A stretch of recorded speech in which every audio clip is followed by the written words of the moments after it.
கர்த்தருடைய நாமம் மகிமைப்படுவதாக. கிறிஸ்துவுக்குள் அன்பானவர்களே, இந்த நாளிலும் வேதத்தின் ரகசியங்களை பார்ப்பதற்கு கர்த்தர் நமக்கு கிருபை தருவாராக. 2 நாளாகமத்தின் புஸ்தகம் 7வது அதிகாரம் 1 வசனம் சொல்லுகிறது, சாலமோன் ஜெபம் பண்ணி முடிக்கிற போது அக்கினி வானத்திலிருந்து இறங்கி சர்வாங்க தகன பலியையும் மற்ற பலிகளையும் பட்சித்தது, கர்த்தருடைய மகிமையும் ஆலயத்தை நிரப்பிற்று.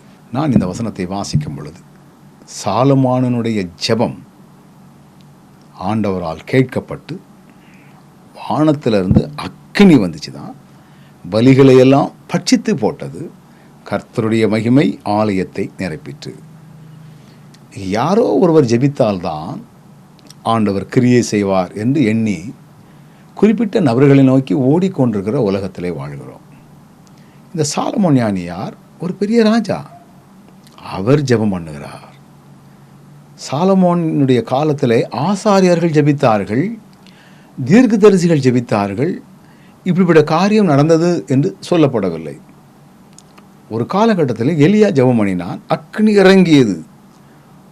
பாகால்களுடைய தீர்க்கர்களுக்கும் இவனுக்கும் நடந்த காரியங்களிலே ஆண்டவர் இவருடைய ஜெபத்தை கேட்டு ஒரு பெரிய காரியத்தை செய்ததைப் போல ஜெப ஆலயத்தில், தேவனுடைய ஆலயத்தில், தேவாலயத்தில் இந்த சாலமோனுடைய ஜெபம் கேட்கப்படுகிறது என்று வசனம் சொல்லுகிறது.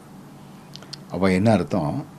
யாரெல்லாம் ஆண்டவரை நோக்கி பார்க்கிறார்களோ, நோக்கி பார்க்கிற முகங்கள் வெட்கமடையாதபடி செயல்படுத்துகிற ஆண்டவர் உண்டு. ஆண்டவருக்காக வைராக்கியம் கொண்டு அந்த ஆலயத்தை கட்டினார்.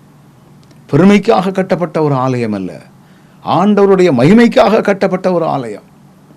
அநேக ஊர்களிலே ஆலயங்கள் கொண்டிருக்கிறது. இவைகளெல்லாம் பெருமைக்காக கட்டி கொண்டிருக்கிறார்கள். ஆண்டவர் நம்முடைய வாழ்விலே மேன்மையான காரியங்களை நமக்கு செய்கிறவர், ஆச்சரியமான காரியங்களை நமக்கு செய்கிறவர், அற்புதமான காரியங்களை செய்கிறவர். நாம் ஜெபம் பண்ணுவோம். நம்முடைய ஜெபத்தை ஆண்டவர் கேட்டு ஆச்சரியமாய் நம்மை நடத்துவார். நம்முடைய ஜெபத்தை ஆண்டவர் கேட்டு நமக்கு மேன்மையான காரியங்களை செய்வார்.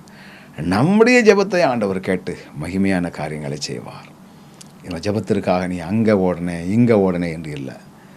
ஜெபம் ஜெபம் நீங்களாகவே ஜெபியுங்கள்.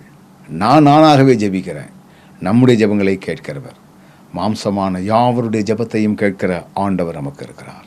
கண்களை மூடுவோமா? நல்ல ஆண்டவரே, ஒரு ராஜாவினுடைய ஜெபத்தை கேட்டு மேன்மையான காரியங்களை செய்தவர், ஒரு ஸ்பெஷலான ஒரு ஊழியர் என்று சொல்ல முடியாது. ஆனால் இது அவருடைய ஜெபத்தை கேட்டீர்.